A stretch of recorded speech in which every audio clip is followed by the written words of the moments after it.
berada di organisasi ini.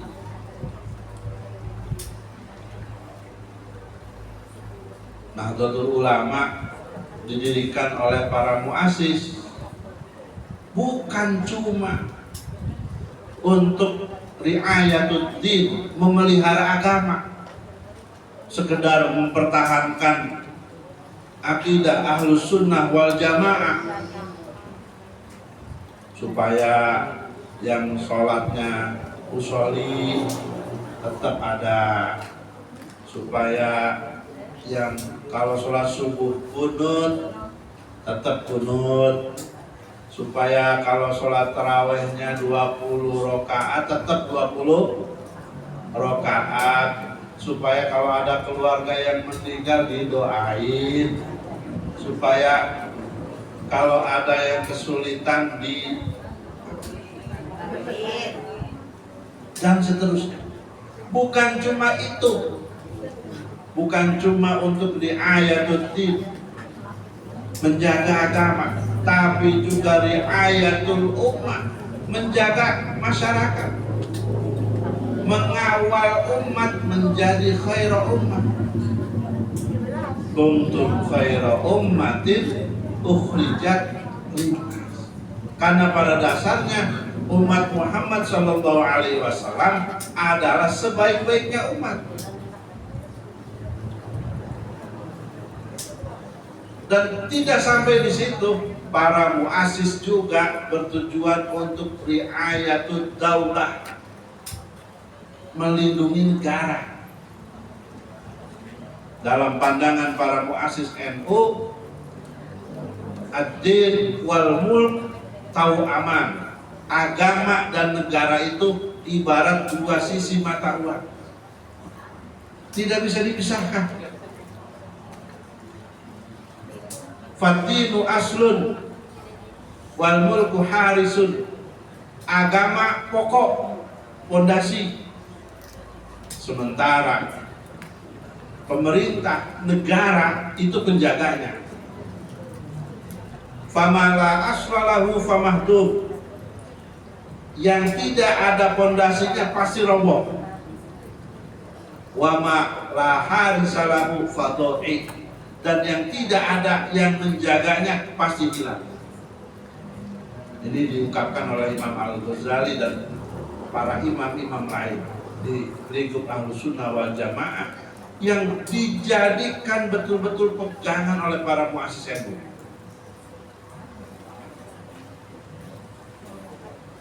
Mungkin nggak semua kita bisa merasakan hal itu. Apa iya agama sama negara ini ibarat dua sisi mata uang?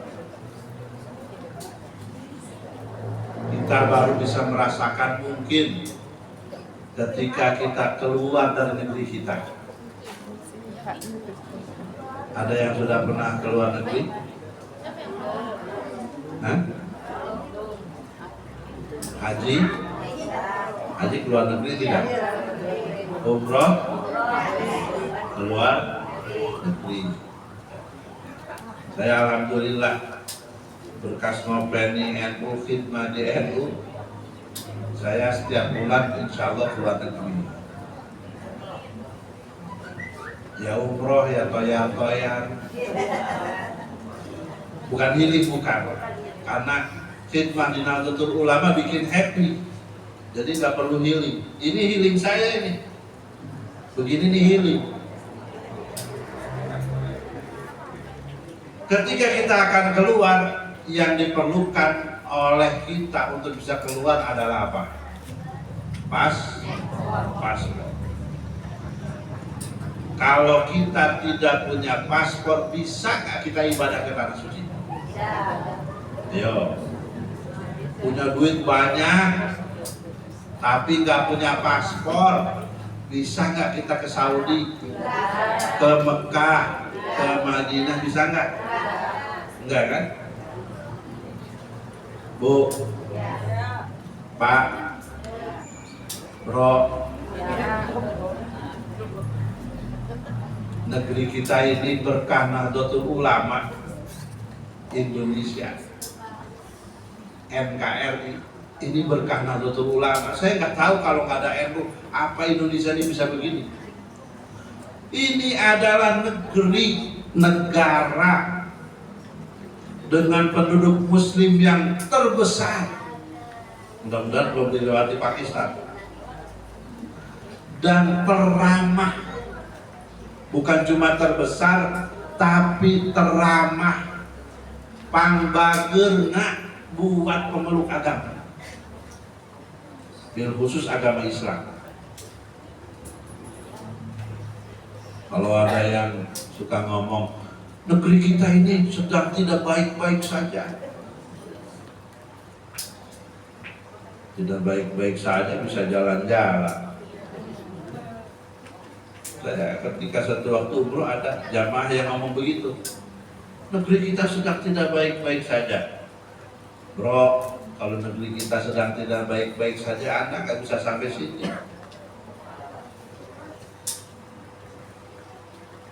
Di Indonesia, ini hanya ada di Indonesia.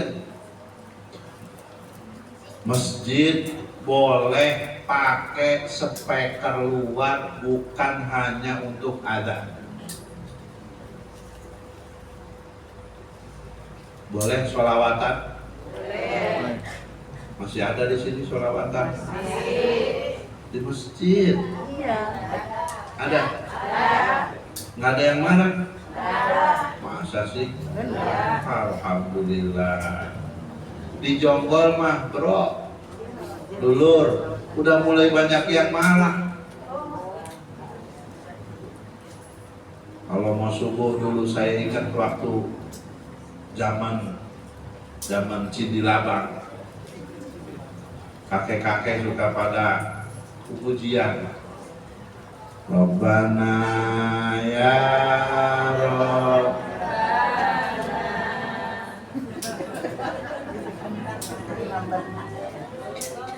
Yang lantunkan itu udah tua biasanya, udah tua, jadi suaranya mendayu-dayu, rada ngirup-ngirup juga.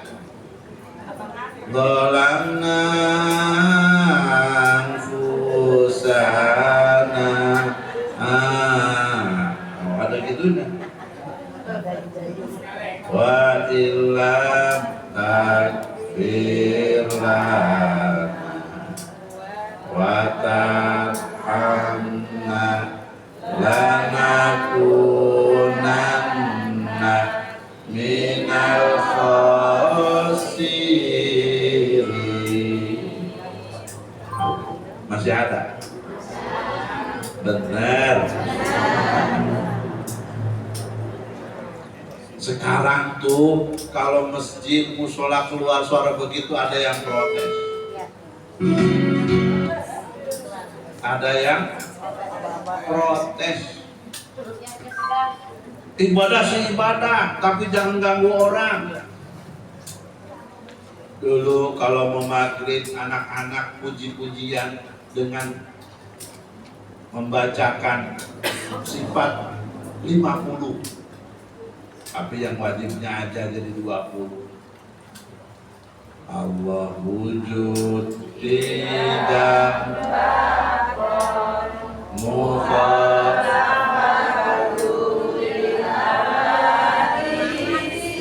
Bagus. Udah cukup sampai pagi.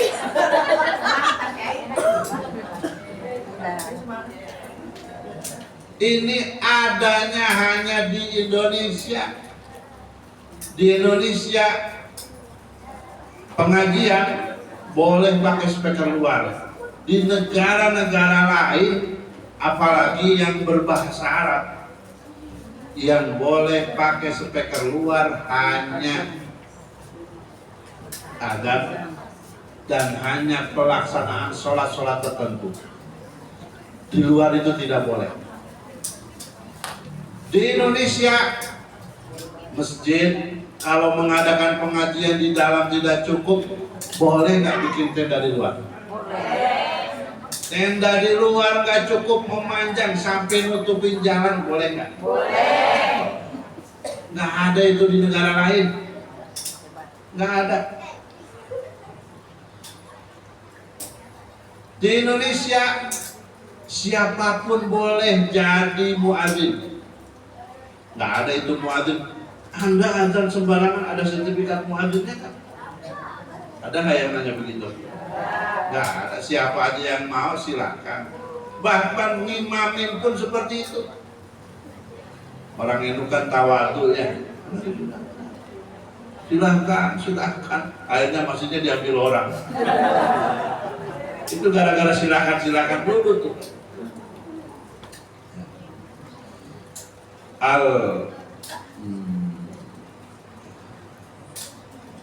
Saya lupa dalam bahasa Arabnya. Mendahulukan orang lain, apa bahasa Arabnya? Bantu saya. Fil ibadah makruh. Mendahulukan orang lain dalam konteks ibadah makruh. Jadi ini tolong dijagain ya, masjid musola yang ada di wilayah